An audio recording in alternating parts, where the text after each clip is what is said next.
Horror Lies. Hey guys, Rob and Georgia here with you. I'm your usual Wednesday night host, but I am here in week 395 offering up yet another fill-in for this Tuesday evening. This is a movie that's already been done way back in the day. I think The Fright Chick is one who did it. My compliments and appreciation for all those who have come before us and the reviews they offered. I don't usually like to do movies that have been done before, but I wanted just as a fill-in. It's been a while, so I wanted to just take a few minutes and just show my love for this phenomenon, man. Otherwise known as Creepers from back in the day, 1985, Dario Argento. There is the Arrow release of this, the extended or uncut, the longest reigning edition, I'm pretty sure, of the film that's out there. And what a freaking release, man. Now, there was a better release, but I missed out on it, but I was thankfully Arrow still had this one going, and I was able to grab this on some order way back. Phenomenal, man. Back in the day, man, I remember this was a reason. I remember that Creepers. That was what the VHS box looked like in the rental store back in the day when I was a kid. I remember Creepers was, now of course I'm a kid, I'm probably 12, 13, whatever, I don't know. Actually 85, so no, I was a little older than that. But a little bit. But going into the video stores, I had this one video store that I would go into all the time. And they had this sort of castle effect in the back where they had all the horror movies, and they probably had, I don't know, 12 shelving units or something like that, I can't remember. But man, they had an incredible foreign, mostly Italian horror films. And that is where I sort of fell into the Italian horror genre, I guess. The likes of Argento and Fulci and just, I mean, all of them, right? I started first, I think the first movie I might have ever rented was might have been Suspira, Argento Suspira. It was in its Letterboxd format, VHS. Watched it on my 25-inch console TV as a kid, or as a young kid. And I just remember that movie, man. The Goblin soundtrack, man, freaking blew me the frick away, man. I'd never seen anything like it. And then it wasn't long, I'm sure it wasn't long, where I stumbled into Creepers, took that home, watched that, man. That movie blew me away. And maybe its opening scene with Fiore Argento, of course, being stranded, left by the tour bus out there in the Swiss Alps, is it near the Swiss Alps? Who goes to look for help, and of course, the beast that becomes unchained hunts her down and ultimately has its way with her. What a phenomenal, just the epic moment with her when she's up just in that little touristy area overlooking the falls and her head goes back into the glass. Man, that's the stuff of nightmares, man. That filled up the pages of Fangoria when I was a kid. And I remember just seeing that and seeing that unfold on my TV screen and just thinking, what am I watching? This is freaking insane. I've never seen anything like it. Italian films in its heyday, nothing could rival it, I don't think. There are a lot of good horror movies in the U.S., but coming out of the U.S., I mean, in '84, I remember seeing the original Nightmare on Elm Street on the big screen. That pretty much blew me away. But there was something about the Italian, just the Italian films in their heyday, man. Be it, Argento. Argento might have been the one that most influenced me as a kid right off. But I remember renting Hell of the Living Dead and, just getting into some Bruno Mattei and,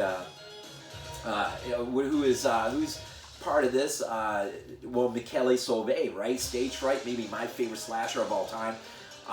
He, of course, is second unit on this. He also has a small role in this, of course. I'm sure you know, Louis Cozy, of course, visual effects, Contamination fame, right? Trying to think still of Stavoletti. I'm sure I'm butchering his name. Makeup, of course, Cemetery Man, Demons 2, Opera. Man, I freaking love that movie.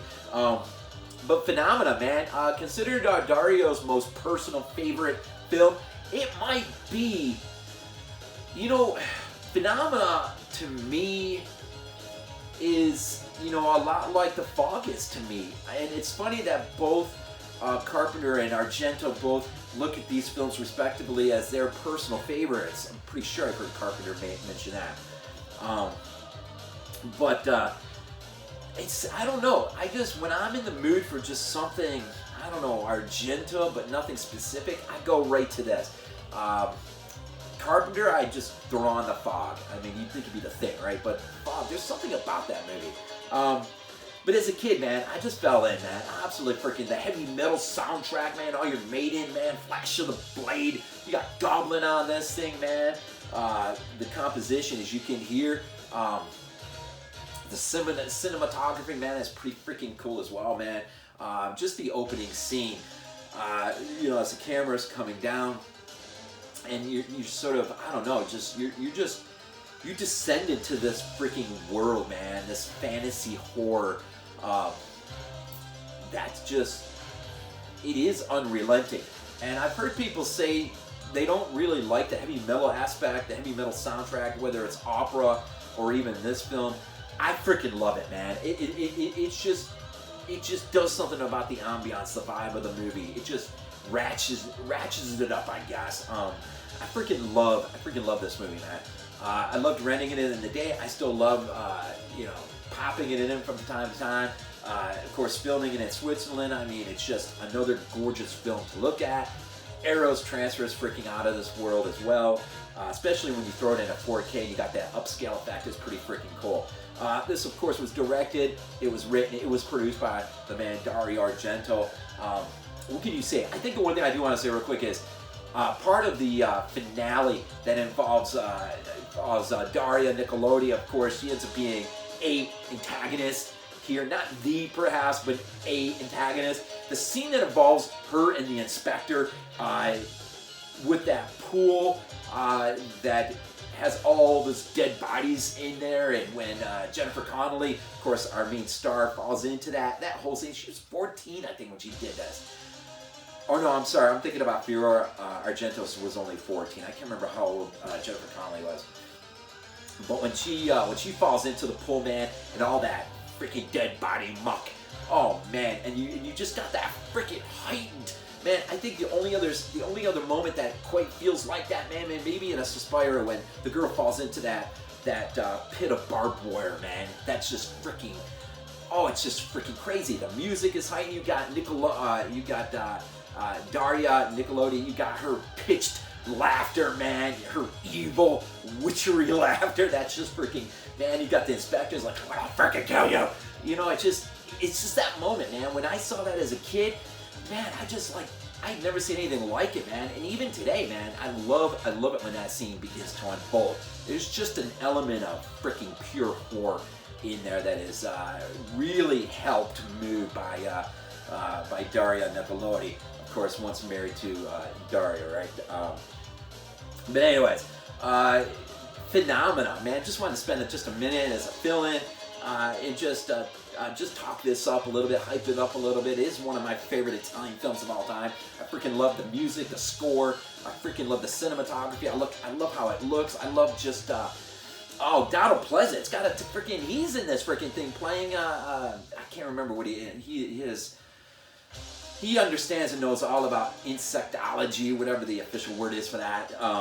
But he can determine the great sarcophagus, right? The flies. He can determine just how long someone has been dead by what the flies have done to the carcass.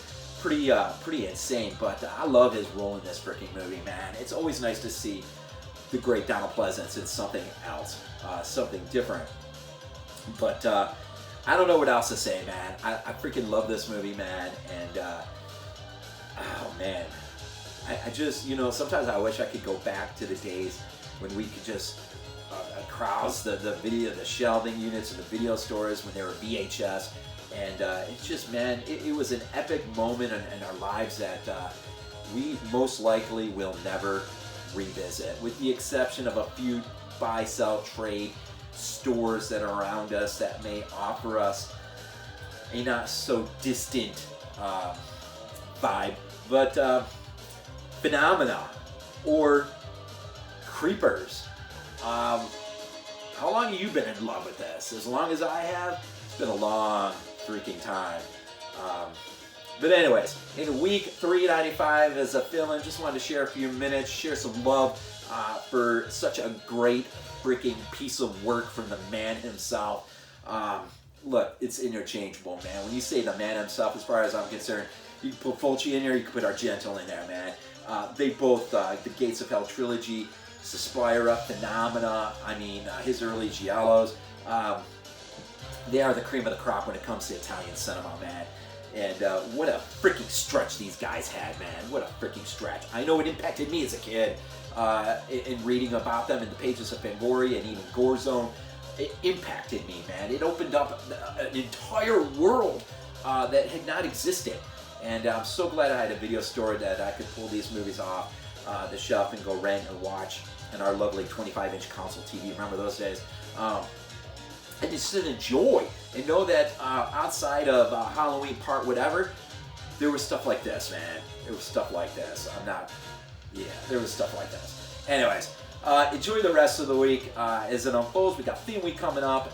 Just hope all is well. Thank you for the support. Thank you for all that you do, your comments, your likes, just supporting us. It's much appreciated here at BodyBags. As always, we leave these things off with Go Bills.